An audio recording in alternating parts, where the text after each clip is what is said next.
Usa ka balay sa barangay Kambagahan, lungsod sa Konsolasyon, Cebu, naugdaw gyud sa sunog nga nahitabo pasado alas 12:30 kagahapon.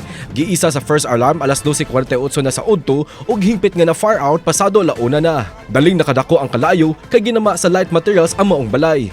Padayon gisusi sa Kabomberohan ang hinungdan sa sunog ingon man ang danyos nga gibilin niini.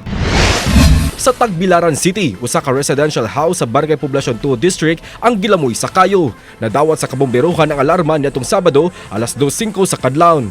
Human sa 20 ka minutos nga pagpawong sa kayo, hingpit nga nakontrolar o gideklarar nga fire out alas 2:51 na sa buntag. Walay natalang naangol o bakahan nakala sa maong insidente.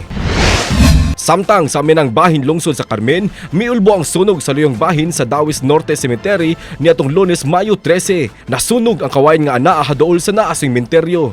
Miresponde ang Kabomberohan human madawat ang alarma sa sunog pasado alas 5:50 sa hapon.